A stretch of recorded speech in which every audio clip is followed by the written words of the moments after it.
Mukunda jewellery హనుమకొండలోని అతిపెద్ద jewellery mart December 14న గొప్ప ప్రారంభం.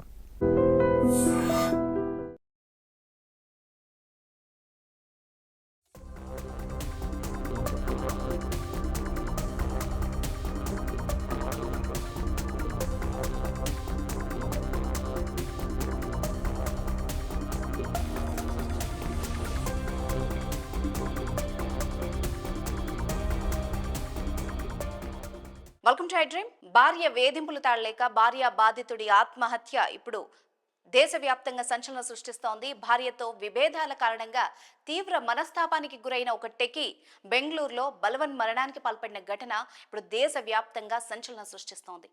ఆత్మహత్యకు ముందు అతుల్ అనే వ్యక్తి తాను చేయాల్సిన ప్రతి పనిని ప్రణాళిక ప్రకారం రాసి పెట్టుకుని వాటిని పూర్తి చేసి మరీ ఆత్మహత్య చేసుకున్నాడు ఈ టెకీ. వీడియో సూసైడ్ నోట్ కూడా హైకోర్టు, సుప్రీంకోర్టు, కుటుంబ సభ్యులు, ఆఫీస్కి మెయిల్ చేశాడు. ఇక ఆ తర్వాత తలస్నానం చేసి 100 సార్లు శివనామస్మరణ చేసుకుని మరీ ఉరేసుకొని ప్రాణాలు తీసుకున్నాడు. హృదయ విదారకరమైన ఈ ఘటన బెంగళూరు నగరంలో ఆదివారం రాత్రి చోటు చేసుకుంది.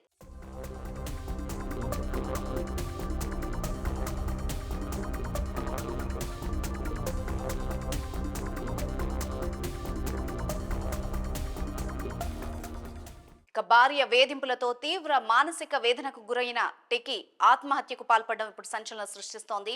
భార్య వేధింపులతో సాఫ్ట్వేర్ ఇంజనీర్ అతుల్ సుభాష్ 34 ఏళ్ల వ్యక్తి బెంగళూరులో ఆత్మహత్యకు పాల్పడిన ఘటన తీవ్ర కలకలం రేపుతోంది. ఏకంగా చనిపోయే ముందు 24 పేజీల లేఖ రాసి ఉరేసుకొని బలవన్మరణానికి పాల్పడ్డాడు అతను.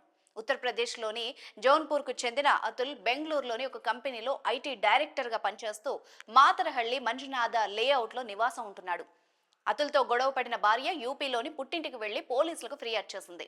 భార్యతో కలిసి ఉండేందుకు చేస్తున్న ప్రయత్నాలు ఫలించకపోవడంతో తీవ్ర మనోవేదనకు గురైన అతుల్ ఈ కఠిన నిర్ణయం తీసుకున్నట్టు అనుమానిస్తున్నారు. మరోవైపు భార్య, ఆమె కుటుంబ సభ్యుల దోపిడీ, వేధింపులతోనే తమ కుమారుడు ఆత్మహత్య చేసుకున్నాడని అతుల్ తల్లిదండ్రులు వాపోయారు.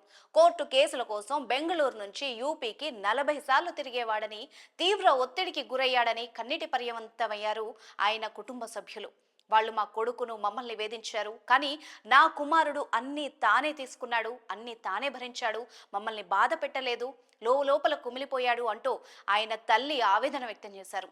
ఇక ఫ్యామిలీ కోర్టు చట్టాన్ని అనుసరించడం లేదంటూ కూడా అతుల్ అంటూ ఉండేవాడని ఆయన తండ్రి తెలిపారు. జడ్జిలు, ఇతర అధికారులు చట్టాలని అనుసరించడం లేదని, సుప్రీంకోర్టు, హైకోర్టు మార్గదర్శకాల్ని పట్టించుకోలేదని, కేవలం వాయిదాల కోసం మాత్రమే ఆ టెకీ 40 సార్లు వచ్చాడని, ఇంకా అనేక సెక్షన్లను చేర్చారని, అన్యాయంగా ఒక కేసు తర్వాత మరొక కేసు పెట్టారంటూ తీవ్ర మానసిక క్షోభను అతుల్ అనుభవించాడంటూ, కానీ దాన్ని ఎప్పుడు బయట పెట్టలేదు అని ఆయన తండ్రి కన్నీళ్లు పెట్టుకున్నాడు.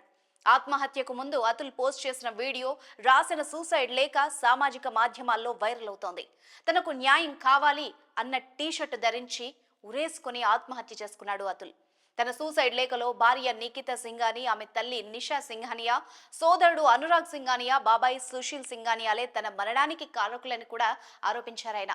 అతుల్ సోదరుడు వికాస్ కుమార్ ఫిర్యాదుతో పోలీస్ కేసు నమోదు చేశారు. ఇకపోతే 2019లో నిఖితను మ్యాట్రిమోనియల్ వెబ్సైట్ లో తొలిసారి కలిశాను.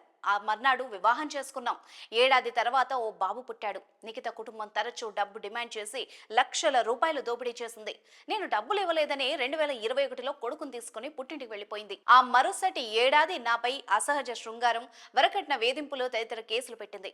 తండ్రి గుండెపోటుతో చనిపోతే దానికి కారణం తానేనని కేసు పెట్టింది. సెటిల్మెంట్ కోసం ఆ కుటుంబం ₹1 డిమాండ్ చేసింది. తర్వాత 3 కోట్లు అని అతుల్ వీడియోలో పేర్కొన్నాడు. ప్రస్తుతం ఈ కేసు దర్యాప్తులో ఉంది. మిగిలిన వివరాలు తెలియాల్సి ఉంది.